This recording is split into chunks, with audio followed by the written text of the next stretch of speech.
C'est l'histoire d'un monde où l'esclavage a dessiné ses territoires et ses propres frontières.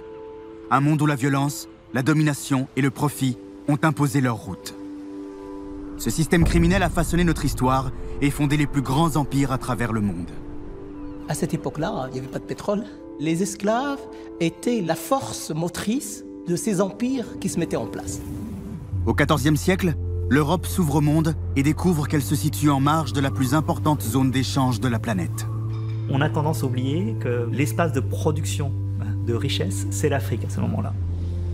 Cette carte, l'Atlas catalan, aiguise l'appétit de conquête des Européens.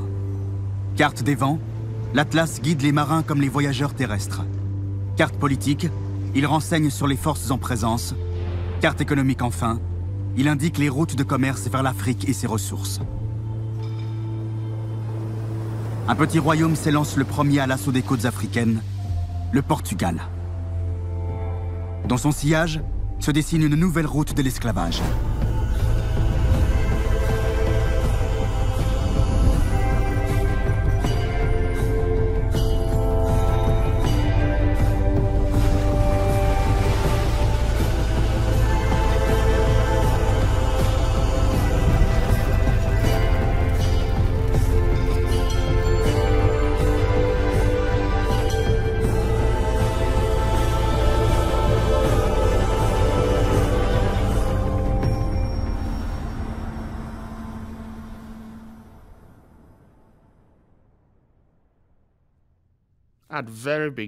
Au tout début, c'était un projet portugais.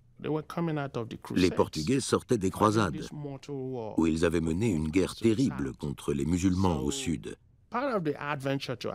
Une partie de l'aventure africaine visait en fait à se protéger et peut-être aussi à conserver un avantage sur les musulmans.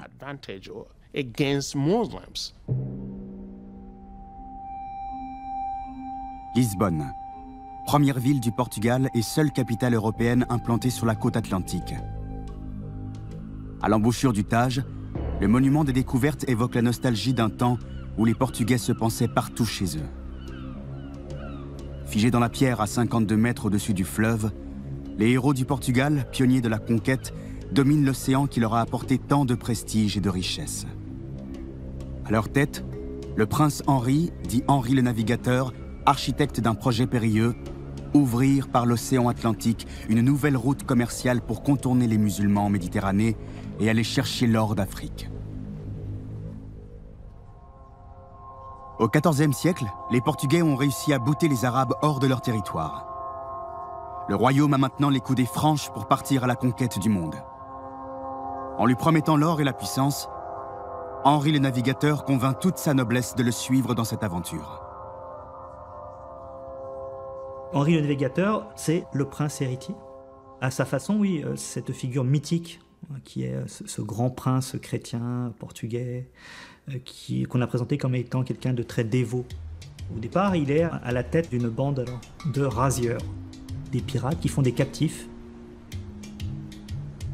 Pour braver l'Atlantique, cet océan sur lequel aucun marin européen n'avait osé s'aventurer, le prince Henri dispose d'un engin révolutionnaire. Les caravelles, voiliers à haut bord capables d'affronter les tempêtes en haute mer.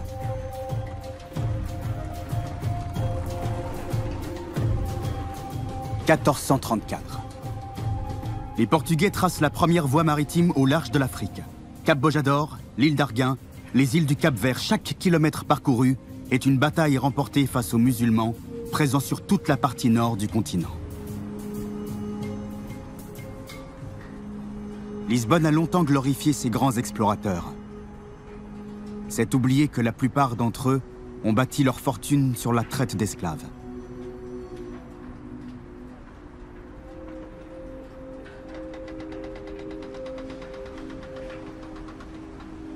Aujourd'hui, Lisbonne fait peau neuve. Après le monument des découvertes, les travaux de rénovation se sont étendus au quartier de l'Alfama. Au fur et à mesure du chantier, les richesses de la première ville-monde remontent à la surface. Par hasard, les ouvriers déterrent les fondations de l'ancien port de commerce. En un siècle, Lisbonne est devenue la plus riche capitale d'Europe, loin devant Paris, Londres ou Amsterdam.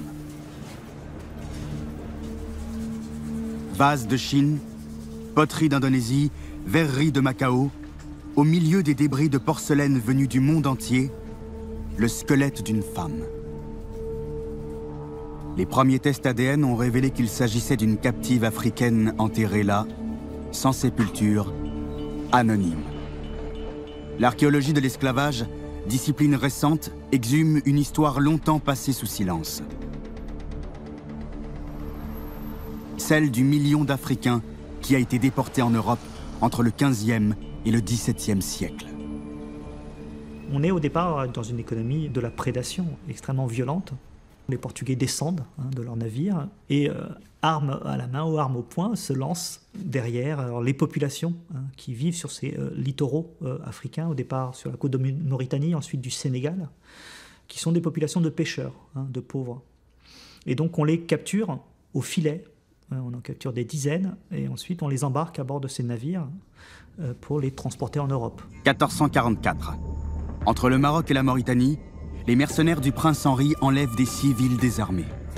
Déportés vers le Portugal, ces premiers captifs sont déchargés dans le premier port sur le chemin du retour, Lagos.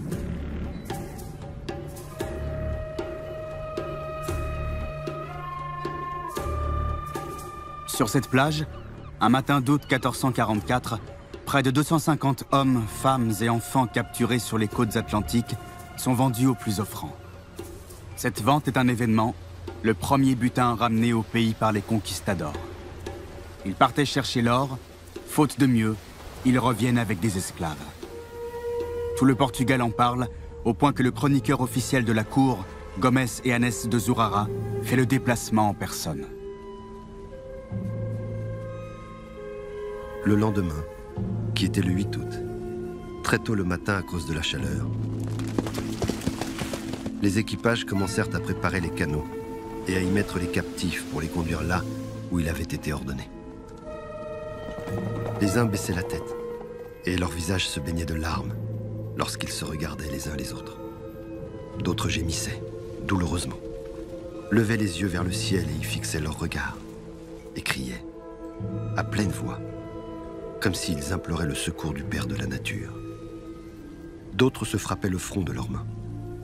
D'autres poussaient des lamentations à la manière d'un chant selon l'usage de leur pays. Et bien que les mots de leur langage ne puissent être compris des nôtres, ils révélaient bien le degré de leur tristesse. Mais pour que la douleur s'accrût encore, survinrent bientôt ceux qui étaient chargés du partage.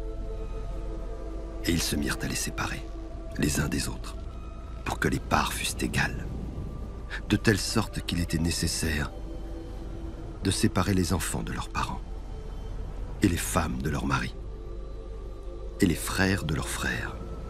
Aucun compte n'était tenu ni de l'amitié, ni de la parenté, mais chacun allait tomber là où le sort l'emportait.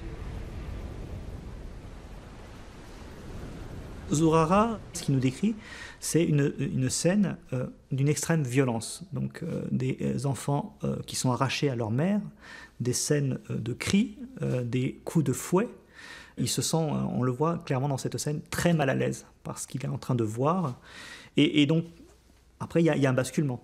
Il faut pouvoir justifier. Il le justifiera par, bien sûr, cette civilisation que les Portugais sont en train d'amener à des sauvages.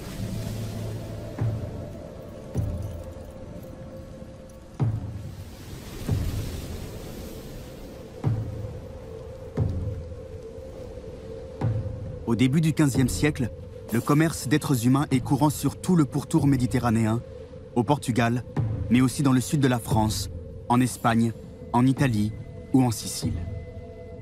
L'essentiel des captifs qui circulent en Méditerranée proviennent des Balkans et passent par les ports de Chypre, de Constantinople et d'Alep. Par rapport aux esclaves caucasiens, les Africains sont encore en minorité. À Lisbonne, cette proportion va bientôt s'inverser. Les premiers Africains ramenés de force au Portugal vont être suivis par des milliers d'autres. La rue du Puy des Nègres. Seul le nom de quelques ruelles rappelle l'époque où ce quartier, le Bairro do Mucambo, abritait un ghetto réservé aux Africains.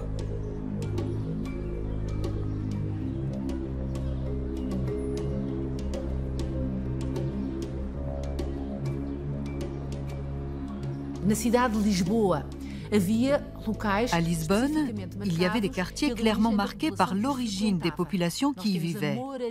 Il y avait la mouraria des morts, il y avait les judiarias des Juifs, et effectivement, il manquait une pretaria, même si le terme apparaît dans un ou deux documents. Il manquait une pretaria, le quartier des Noirs.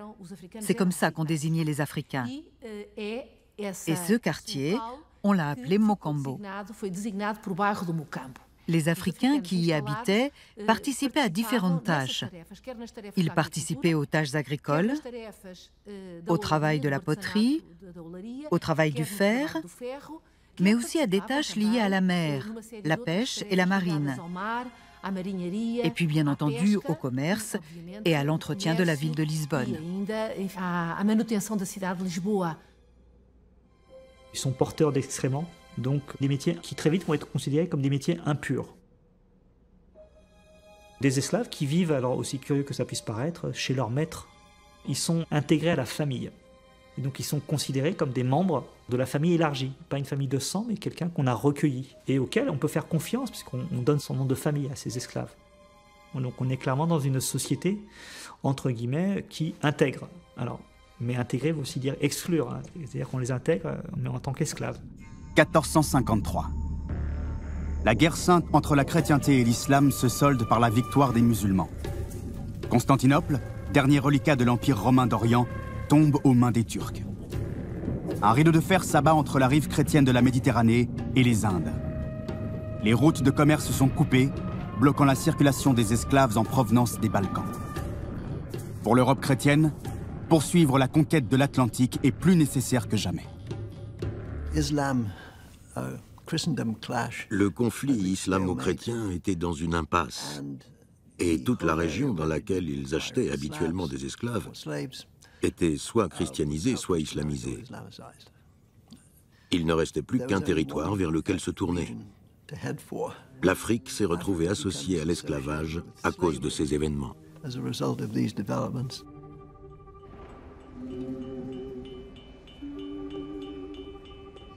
Officiellement, l'islam et l'Église catholique condamnent l'asservissement d'hommes libres. Officiellement seulement, car la demande en esclaves ne tarit pas et justifie toutes les razzias.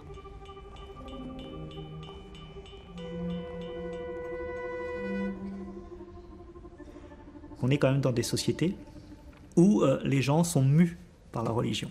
Je ne dirais pas que c'est des fanatiques, hein, puisque là l'expression renverra à quelque chose de trop contemporain, sans doute. Mais les motivations religieuses, c'est-à-dire conquérir des espaces d'islam pour en faire des terres de chrétienté, elles sont extrêmement importantes, et puisque derrière, il y a la papauté, hein, qui va appuyer l'expansionnisme portugais en concédant des droits à coloniser.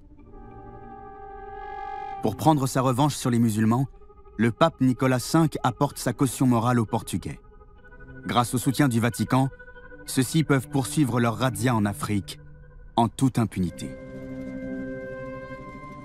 Dans les archives nationales de Lisbonne, la bulle Romanus Pontifex rédigée par le pape accorde un blanc-seing aux Portugais et pose un cadre légal à l'asservissement de l'Afrique.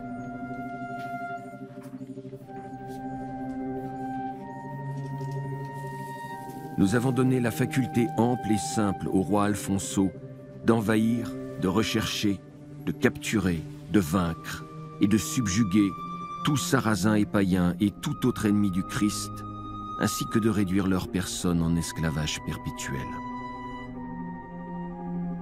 Esclavage perpétuel. Deux mots décrétés par la plus haute autorité catholique. Deux mots qui tombent comme une sentence pour les Africains.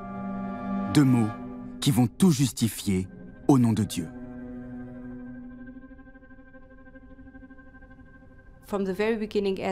Dès l'origine de ces campagnes militaires en Afrique, les Portugais ont essayé d'obtenir des faveurs et l'approbation du pape. Cela se faisait très souvent sous la forme de bulles pontificales. Il y a eu toute une série de bulles qui reconnaissaient un droit de propriété sur les territoires qui seraient découverts, si on peut dire, qui seraient donc découverts le long de la côte africaine.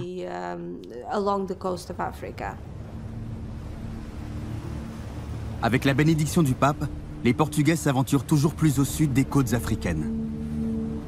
À bord des caravelles, c'est toute l'Europe qui se joint au Portugal pour faire main basse sur l'or et les esclaves d'Afrique. Flamands, Allemands, Anglais, Génois et Vénitiens, tous les marchands européens investissent dans l'aventure atlantique. Parti de Lagos, le Vénitien Alvise Cadamosto est le premier marchand européen à atteindre les côtes de Sénégambie.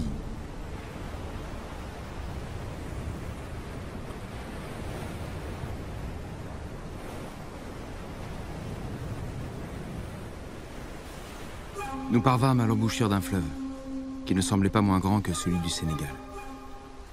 À la vue d'un si beau fleuve et de ce rivage verdoyant, nous jetâmes l'ancre et décidâmes de débarquer un de nos truchements.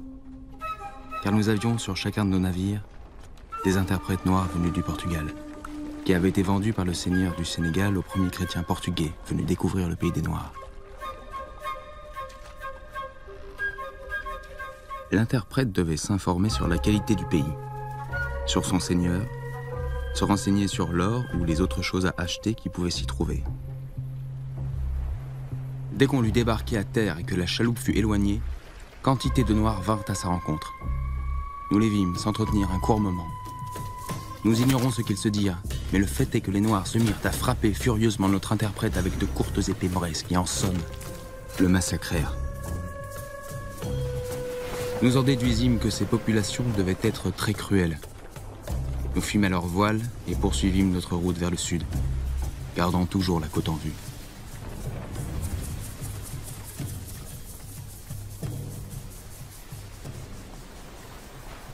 C'est pas l'ensemble de la société africaine qui est là amorphe et des marchands européens arrivent et entrent dans les villages récupérer ou ramasser, pour ainsi dire, des individus et les mettre en captivité.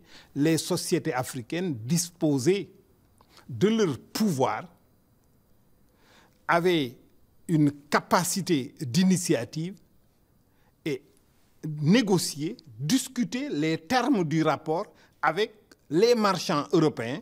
La bascule, c'est que les Portugais rentrent dans ce qu'on appelle l'Atlantique Sud, hein, et donc au-delà de l'équateur, et donc on rentre dans un autre espace économique. Et donc dans l'Atlantique Sud, les Portugais vont entrer en contact avec l'Empire du Congo, qui va jouer un rôle important sur toute la période. 1471. Les Portugais prennent possession d'une île déserte au large des côtes africaines. Inhabitée, vierge et fertile, Sao Tomé est un mouillage parfait, un port sûr à 150 000 marins de la côte. Ce poste de vigie permet de garder en ligne de mire l'État le plus puissant de la région, le Royaume Congo. Les îles de la côte atlantique de l'Afrique étaient des bases très importantes pour la navigation, c'est-à-dire principalement des ports d'escale. Les îles présentaient aussi l'avantage de pouvoir s'y installer sans s'exposer à trop de conflits avec les Africains. À 10 jours de mer de Sao Tomé, s'étend le Royaume Congo, un pays 2 fois plus grand que le Portugal. C'est un pays riche et organisé, avec lequel les musulmans n'ont pas été en contact.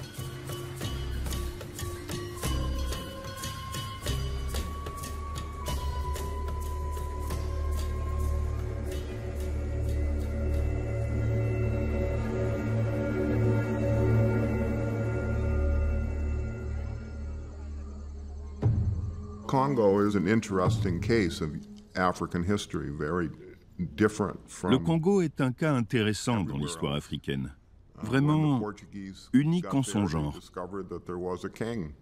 À leur arrivée, les Portugais ont découvert qu'il y avait là un roi, et qu'il y avait ce qu'ils ont appelé un royaume. De plus, c'était une région où il n'y avait pas la moindre influence islamique. Les Portugais sont entrés en contact avec le roi pratiquement sur un pied d'égalité. Et comme ils n'étaient pas musulmans, il n'y avait aucune tension religieuse. Ensuite, pour des raisons qui nous échappent un peu, le roi du Congo a décidé de se convertir au christianisme. Ce qu'il a fait. Il est devenu Afonso Ier et il a ouvert son pays aux missionnaires portugais.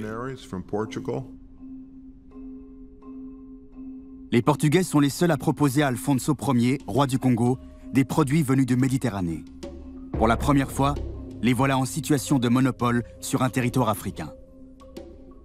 Les Portugais arrivent dans une société hiérarchisée où les nobles, pour faire vite, mangent mieux et plus que les autres, s'habillent avec une élégance qui n'est pas celle des autres, consomment, disons, des produits de luxe.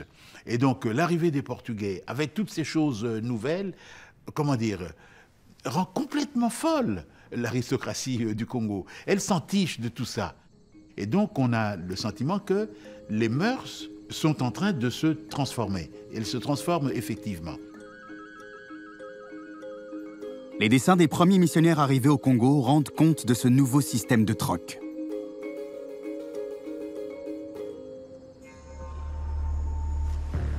Mais la fièvre de l'or pousse les Portugais à continuer leur conquête. Ils apprennent qu'à Elmina se trouvent les mines d'or des Akans. Pour eux, le seul moyen de se procurer le précieux minerai est d'offrir aux Akans ce dont ils ont le plus besoin, des esclaves pour descendre dans les mines. Ils vont alors devenir les négriers de ce royaume.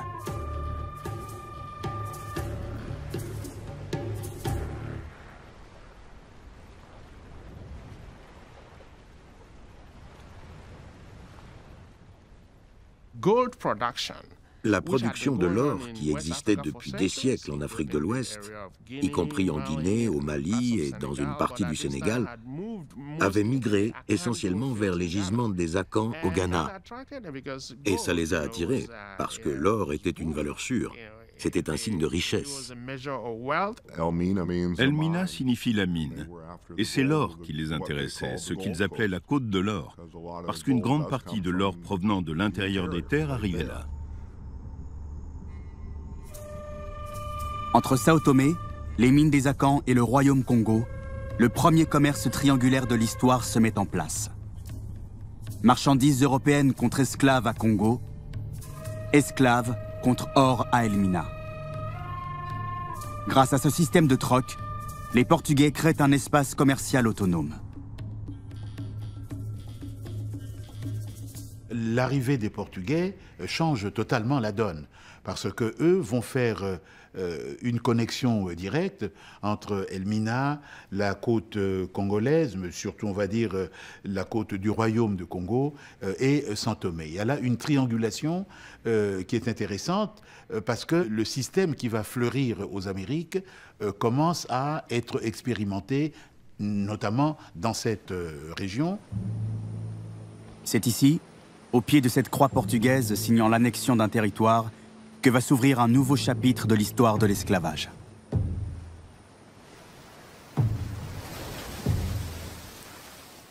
C'est ici, à Sao Tomé, que les Portugais vont créer la première plateforme de déportation massive de captifs. Et c'est ici que les Portugais vont passer du simple commerce d'esclaves à l'invention d'un système de production à la rentabilité inégalée, la plantation sucrière.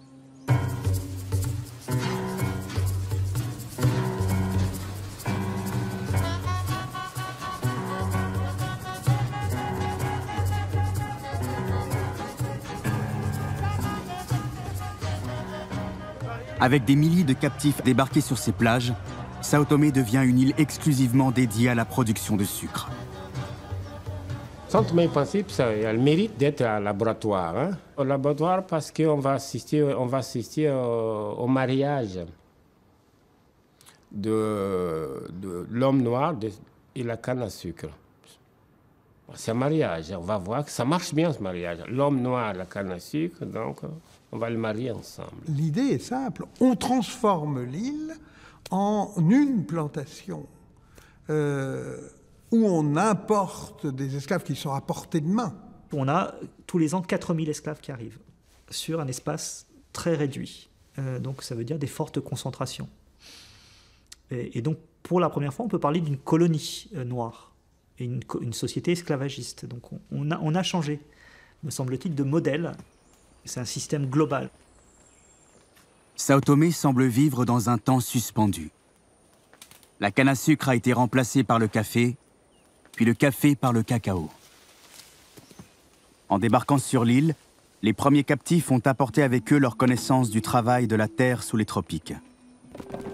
Malgré ce savoir-faire, Sao Tomé reste l'un des États les plus pauvres au monde.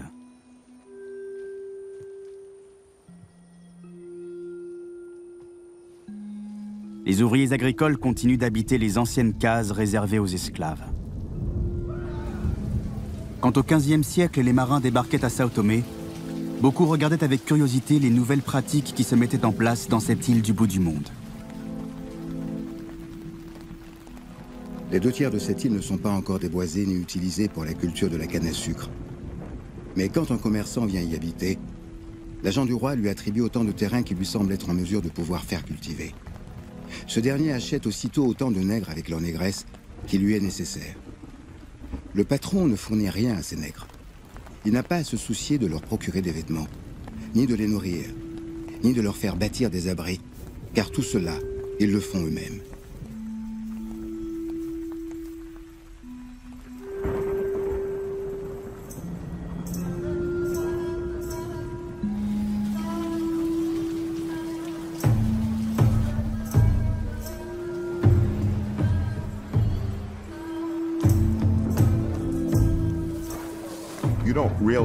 Ce n'est pas indispensable d'avoir des esclaves pour cultiver la canne à sucre, mais vu l'étendue de leur plantation, si. Il fallait des esclaves parce qu'au moment de la récolte, on les faisait travailler 14 heures par jour, jusque tard dans la nuit. Les nuits de pleine lune, on coupait toute la nuit. Bien sûr, avec la fatigue, on risquait plus de se blesser. C'était donc très dangereux et extrêmement dur. It was extremely hard work.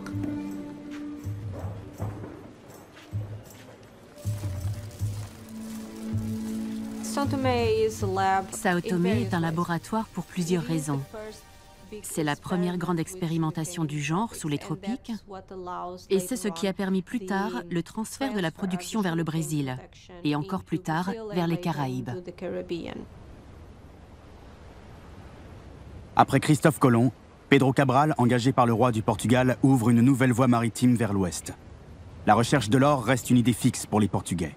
Mais ils savent désormais que s'ils échouent, la canne à sucre pourra remplacer ce métal précieux. Le 23 avril 1500, son navire accoste un territoire inconnu. Le départ de Belém, comme vous le savez, sire, nous nous trouvâmes dans les îles des Canaries. Aperçûmes les îles du Cap-Vert. Nous poursuivîmes notre route sur cette mer, droit vers le large. Au 23 avril, à l'heure des vêpres, nous aperçûmes la terre. D'abord un grand mont très élevé et arrondi, au sud duquel se trouvaient d'autres montagnes plus basses. Puis une plaine couverte de grandes forêts. Pedro Cabral vient d'atteindre le Brésil. Sur les côtes américaines, les gisements d'or sont introuvables. Pour être rentables, ces terres immenses devront être cultivées. Au commerce d'esclaves entre l'Europe et l'Afrique va bientôt s'ajouter une nouvelle route de traite vers le Brésil. Les Sao Tomé avaient la tâche non seulement d'aller chercher des esclaves sur les côtes des royaumes africains, de les ramener à Sao Tomé, et à partir de 1516, ils vont commencer à les ramener au Brésil. Donc, ils étaient des vrais intermédiaires. Les Sao Tomé avaient le monopole des fournitures d'esclaves au Brésil. 1516. Au départ de Sao Tomé, des contingents de captifs commencent à embarquer vers le Brésil et les Caraïbes. Entre le Royaume Congo, Sao Tomé, le Brésil et le Portugal, se dessinent les premières routes de traite transatlantique. En Europe, chaque année, des centaines de captifs arrivent par les navires portugais.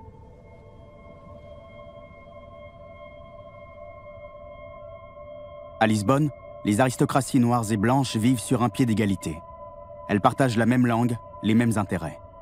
Toutes s'enrichissent grâce au commerce d'esclaves et du sucre.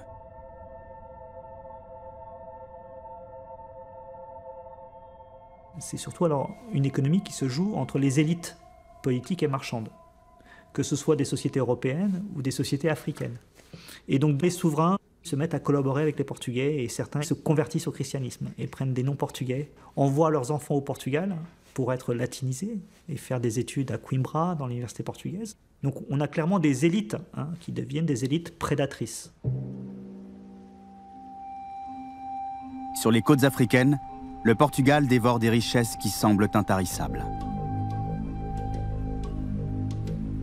Dans le quartier de Belém, la construction du monastère des Hiéronymites est financée par l'argent de la traite, du sucre et des épices. Le faste de son architecture rappelle l'époque où Lisbonne dominait le monde et inondait de ses marchandises les autres capitales européennes.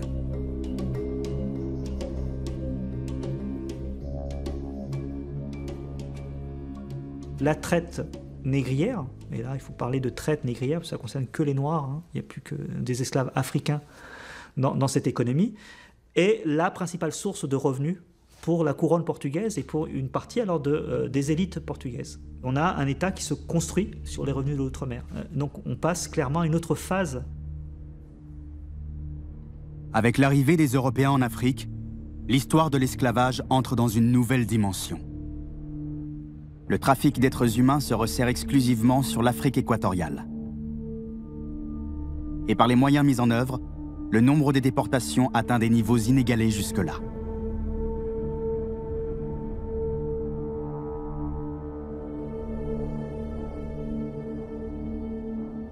Ce n'est pas comparable en termes d'échelle parce que pour la traite islamique, on parle d'une période qui s'étale à peu près sur 1 millier d'années. L'impact est beaucoup plus important sur une période plus courte aux Amériques.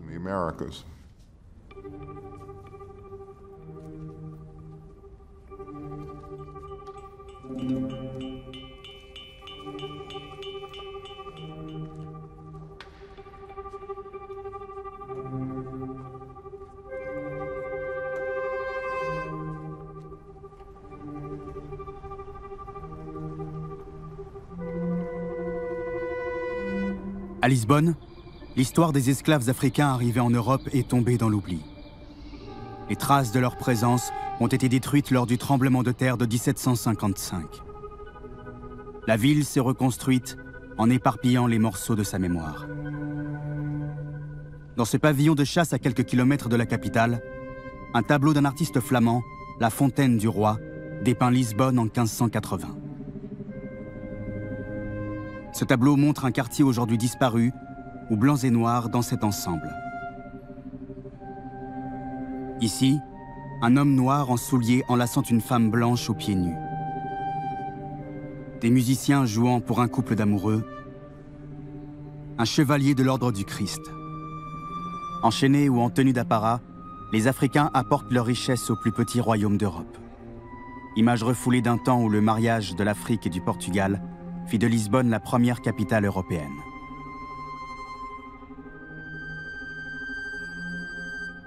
On estime que dans les années 1500, il y a déjà 10% de la population de Lisbonne qui est une population noire, alors sans compter les descendants. Séville, c'est à peu près les mêmes chiffres. Barcelone aussi. Malaga.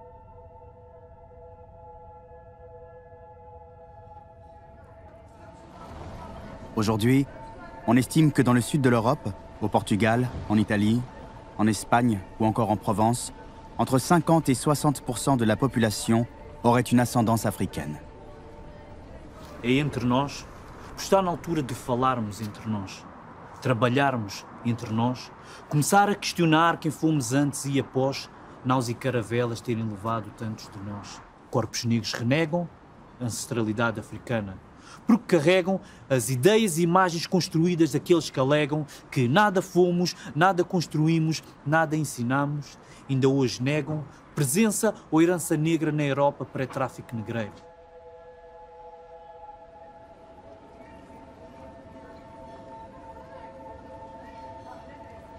C'est une question alors, à laquelle tous les chercheurs qui travaillent sur l'esclavage ont été confrontés, c'est que sont devenus les Noirs en Europe.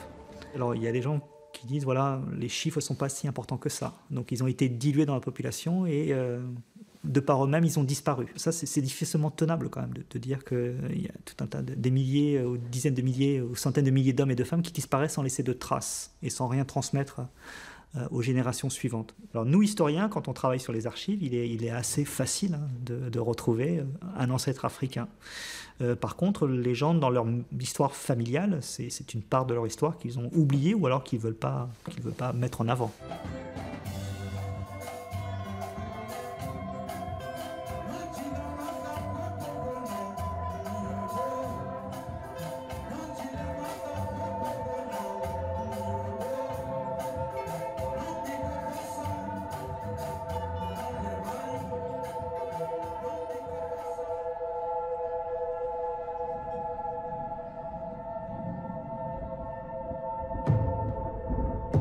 Les marchands vont chercher ces esclaves dans les régions frontalières au royaume. Partout, les razzias se multiplient. Luanda devient l'un des carrefours de la traite transatlantique. Au Congo, le rapport d'égalité entre Africains et Portugais bascule.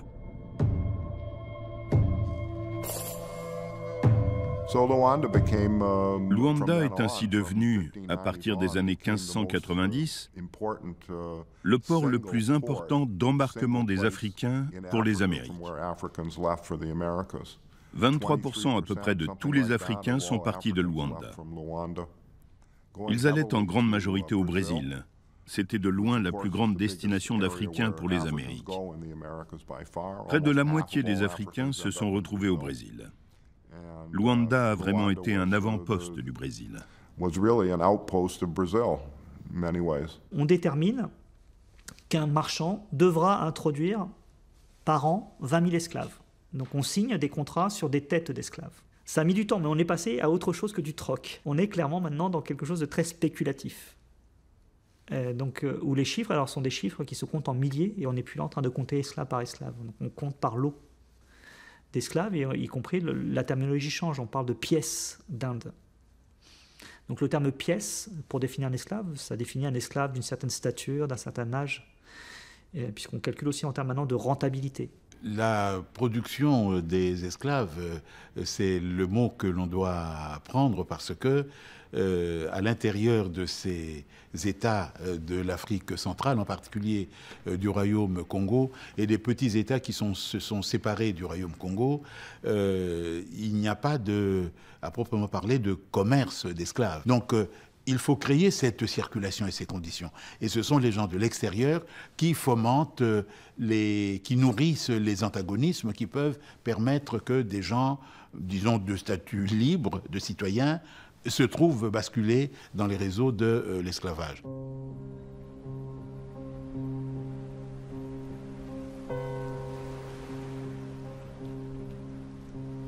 Dans les rotations entre les côtes africaines et le Brésil, un bateau négrier s'échoue au large de Sao Tomé. Les Angolares sont les descendants de ces naufragés. Leurs ancêtres ont trouvé refuge sur cette plage. Pendant près de 500 ans, les Angolares ont vécu là, loin des plantations et des Portugais. Pauvres, esselés, mais toujours libres.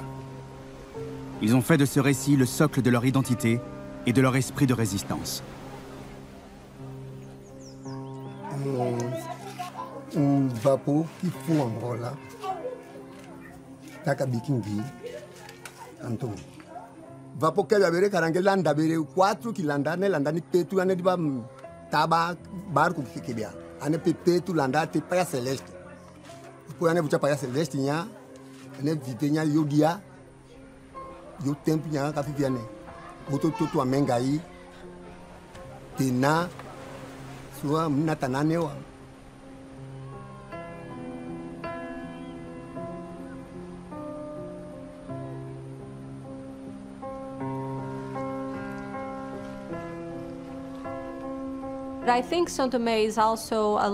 Je pense que Sao Tomé est aussi le laboratoire d'un nouveau modèle de relations sociales.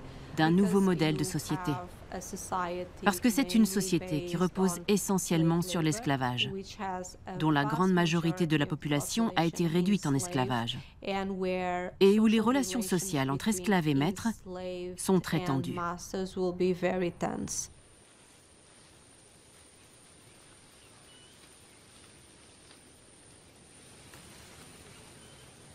À Sao Tomé, joyau de l'Empire, l'édifice sucrier se fissure. L'île est un territoire impossible à contrôler. Au cœur de la forêt, des groupes d'esclaves fugitifs établissent des mocambos, ces lieux de refuge où ils s'organisent en communautés armées.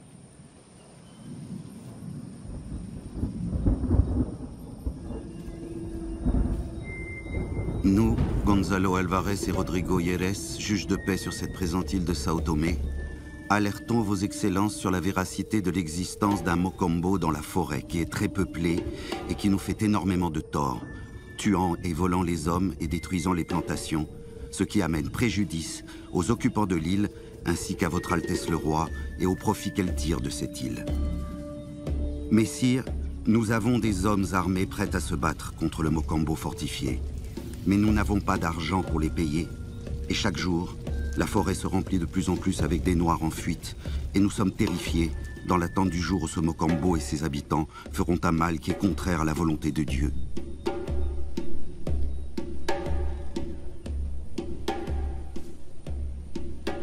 La distance entre Lisbonne et Sao Tomé joue contre la couronne portugaise. Les gens du Congo ne veulent pas intervenir dans les affaires de l'île. Les Portugais manquent d'hommes en armes sur place pour défendre leurs intérêts.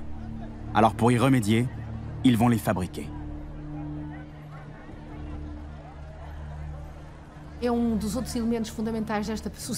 Un des éléments fondamentaux de cette société, comme laboratoire, c'est la création de mulâtres, qui est d'ailleurs un désir et un objectif des Portugais.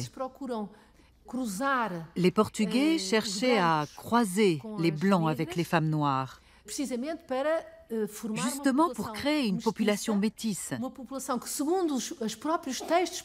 Une population qui, selon les textes de cette époque, est une population marquée par la présence de ses parents blancs, qui transmettent leurs valeurs portugaises à leurs enfants métis, créant ainsi un groupe social capable de défendre les intérêts des Blancs, des Portugais, à Sao Tomé.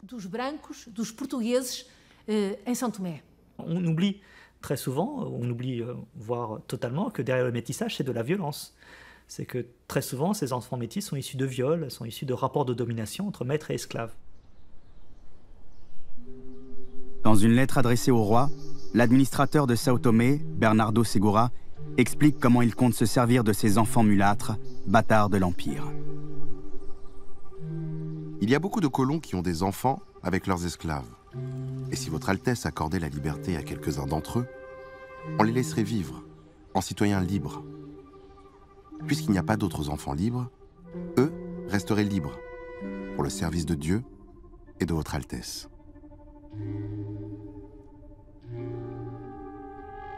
Croiser des hommes blancs avec des femmes noires.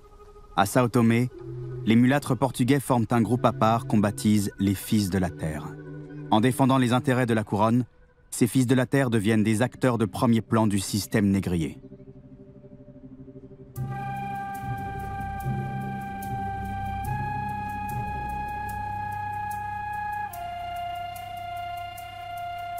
Filhos da Terra, les enfants du pays, la catégorie n'a pas de position dans le pays. Et donc, elle va vivre justement de ce réseau d'échanges qui lui donne la richesse, qui lui donne une visibilité la même que celle des Portugais. Mais ce sont quand même aussi des enfants du pays. Il ne faut pas voir les choses dans un domaine noir-blanc. Au XVIe siècle, il ne faut pas le voir comme ça. Non, peut-être plus tard, mais au XVIe siècle, ce n'était pas ça. Ce n'est pas une histoire raciale. Ce n'est pas une histoire raciale, c'est une histoire d'économie, de l'argent. Mon grand-père avait des esclaves aussi. Mon grand-père avait des esclaves quand je remontais. On était propriétaires d'esclaves, nous. Ils étaient des Noirs, ils étaient propriétaires d'esclaves. Ils étaient chasseurs d'esclaves aussi. Ils étaient esclaves même eux-mêmes. Bah, non, c'est des histoires vécues, que j'ai dans la peau, ouais, je le sais. Avec l'explosion de la demande, ces nouvelles élites marchandes se mettent à kidnapper des citoyens du royaume Congo. Malgré les liens religieux, diplomatiques et culturels entre le Portugal et le roi du Congo, la rapacité des fils de la terre dévaste tout. Dans une lettre au roi du Portugal, Alfonso Ier fait part de son désarroi.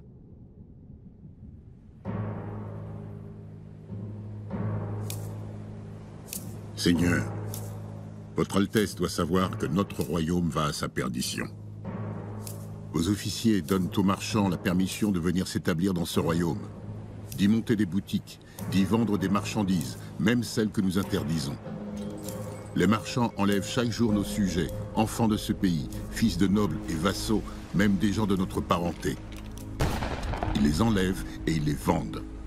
Cette corruption et cette dépravation sont si répandues que notre terre en est entièrement dépeuplée. C'est pourquoi nous demandons à votre Altesse de bien vouloir nous aider. C'est en effet notre volonté que ce royaume ne soit un lieu ni de traite, ni de transit d'esclaves.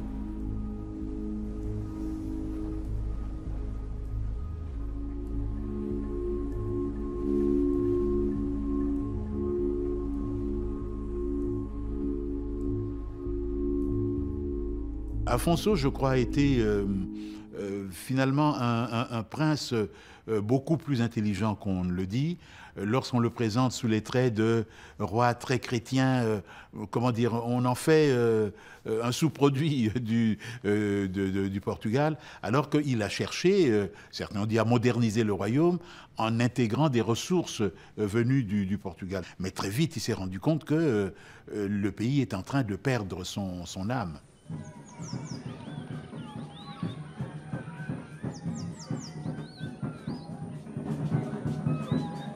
Chaque année, les Santoméens rejouent ce premier mariage entre l'Afrique et l'Europe. Pour en exorciser la violence, ils incarnent tous les rôles et portent tous les costumes. Une danse où victimes et bourreaux cohabitent, fils d'une même famille. Le nom de cette procession, Chiloli, viendrait du mot tragédie.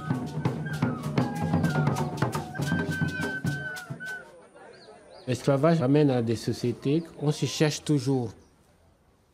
Manque d'identité, je crois, je ne sais pas. Les souvenirs de l'Afrique sont tellement vagues, même pour nous, Santomé, qu'on est à quelques 100 et quelques 200 kilomètres de la côte, les 150 km de la côte. On est plus proche des côtes africaines que les Antillais, que les Réunionnais, etc. Même là, ça nous pose un problème à les souvenirs. Quel souvenir j'ai de l'Afrique? Aucun. Et pourtant, je suis noir. Aucun.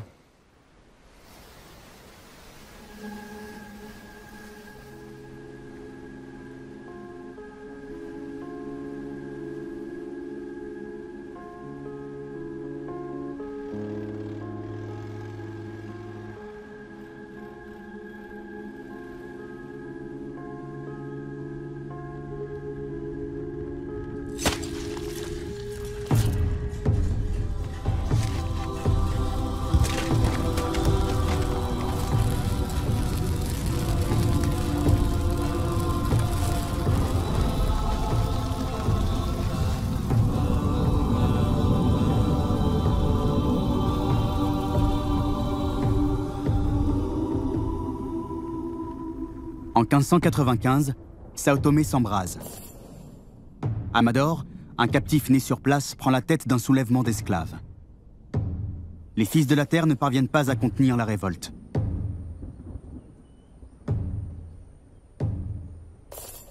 L'expérience santoméenne vient de montrer ses limites.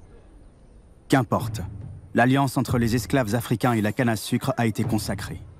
Les Portugais savent qu'ils peuvent désormais exporter leur invention partout.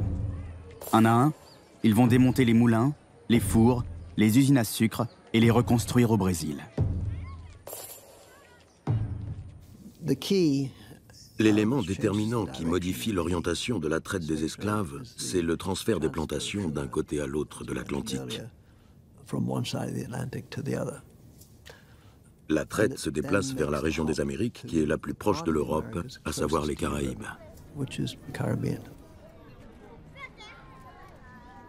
Un an après le début des émeutes, Amador, le meneur de la révolte, est exécuté en place publique. Terre abandonnée entre le Portugal et l'Afrique, Sao Tomé, malgré son déracinement, s'est fabriqué sa propre histoire. Une histoire bâtie sur la lutte héroïque des premiers esclaves face à l'oppression portugaise.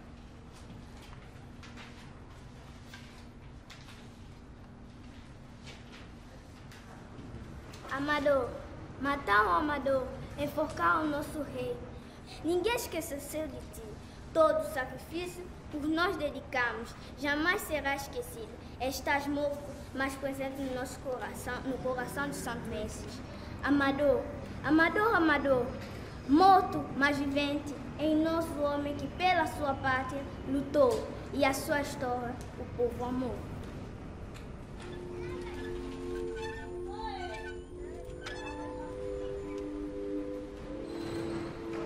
Pour garantir la survie de leur modèle économique, les Portugais emportent avec eux les esclaves qui détiennent les connaissances agricoles vers le Brésil.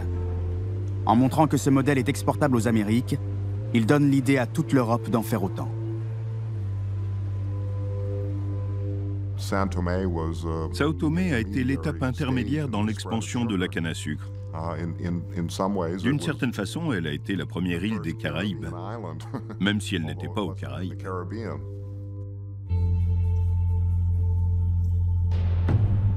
En 1620, les Portugais sont les maîtres incontestés de la traite négrière. 25 ans après la révolte d'Amador, ils ont déjà déporté 300 000 captifs vers le Brésil et en Amérique centrale. Bientôt, c'est au tour des autres puissances européennes de partir à la conquête du Nouveau Monde. Avec elles, les tentacules de la traite négrière se déploient sur l'Atlantique et vont frapper un nouveau territoire, les Caraïbes.